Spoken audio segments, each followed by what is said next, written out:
Ini saya akan mengulas buku bertema hak asasi manusia, judulnya Fakta Bicara Mengungkap Pelanggaran HAM di Aceh 1989 sampai 2005.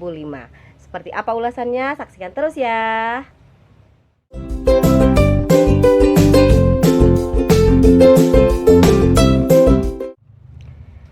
Buku ini adalah buku yang saya pilih di monthly book review-nya relawan rumah, relawan remaja, karena mungkin yang sering nonton, sering saya bahasakan ya, kita tiap bulan para relawan punya agenda mengulas buku, dan di bulan Mei ini temanya adalah HAM, sehingga saya pilih buku ini yang juga saya temukan di Pustaka Rumah Relawan Remaja di Pekanbadak. Nah, sesuai isinya, sesuai judulnya, ada gambaran kan bahwa sebenarnya ini adalah fakta-fakta yang mengungkap berbagai pelanggaran HAM yang terjadi di kurun waktu 1989 sampai 2005. Buku ini ditulis oleh Koalisi NGO Aceh dan diterbitkan di tahun 2011.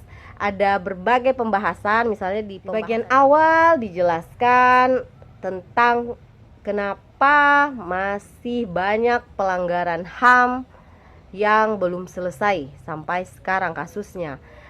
Salah satu alasannya yang dijabarkan di sini adalah karena ketidakmampuan negara dengan sistem yang lemah dan juga sumber daya manusianya. Lalu ada beberapa bab setelah bab pembuka atau pengantar tersebut. Pertama, buku ini dijelaskan tentang sejarah kejayaan Aceh sebagai negara yang berdaulat dan kemudian terlibat melawan Portugis pada abad ke-16. Rentan waktu yang cukup lama di tahun 1873 sampai 1942. Lalu di bagian pertama juga dijelaskan tentang pemberontakan DITI di bawah Tengku Daud Bere, dan kemudian juga perjalanan atau kondisi Aceh sendiri pasca kemerdekaan dan juga pasca MOU Helsinki. Lalu kemudian di bagian kedua berjudul Fakta-fakta Kekerasan 1989 sampai 2005.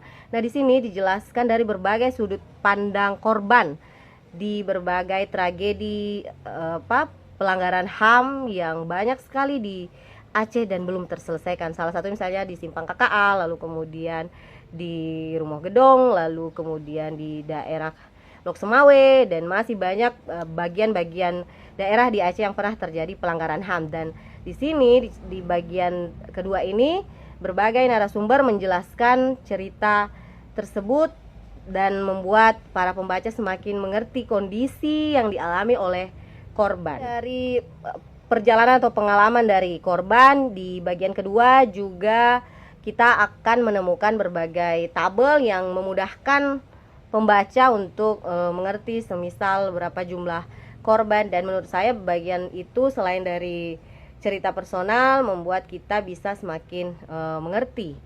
Dan selanjutnya bagian yang ada adalah pemenuhan hak korban. Di sini dijelaskan bagaimana kondisi masyarakat Aceh atau khususnya korban-korban pelanggaran HAM menerima hak yang seharusnya diterimanya, tapi tidak semuanya.